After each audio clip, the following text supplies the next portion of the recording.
So, double din mga kabayan, si Kuya Jobs to. Pasensya na magulo ang buhok ko. Kagigising ko lang and kape tayo. Maghahanda rin ako ng breakfast. So, kung nakita niyo sa thumbnail, good news nga. Tumatanggap ang Index Noxlus ng cross country mula sa dalawang bansa na to, Czech Republic at Hungary, na walang processing fee.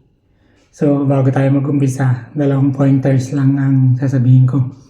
Bali, hindi ako connected sa agency na to. Wala ako nakukuha ng komisyon na kahit ano. Bali, sila lang yung tumulong sa akin para makapag-direct dito sa Slovakia. And i-relay ko lang sa inyo yung information para makatulong sa mga kabayan natin. And isang point, kung napanood niyo itong video na to, share niyo para mas maraming matulungan. And kung saan niyo man napanood ito, please na lang share nyo, follow, and subscribe kayo kung saan nyo napanood.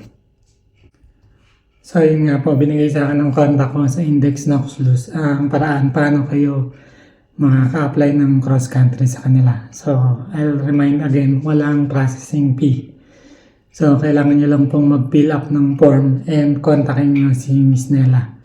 So ilalagay ko sa screen yung form ng website and yung contact ni Miss Nela sa WhatsApp. So, i-fill up nyo lang yung form and kontakin nyo siya.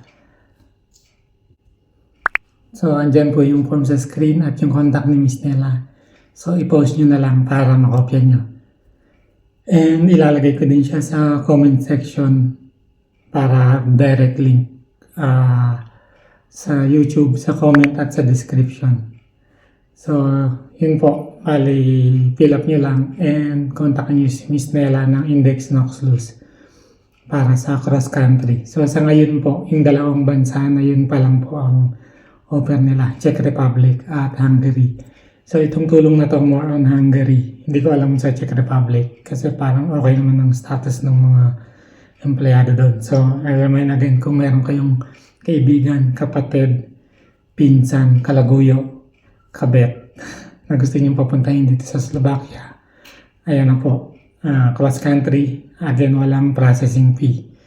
And reminders ko lang, hindi ako connected sa agency na to, gusto ko lang makatulong. So hanggang sa muli, kung makatulong sa inyo itong video na to, papalo, subscribe, and share nyo na lang kung saan nyo ako napanood. Maraming salamat ulit. Ciao, Davidinya. Paalam.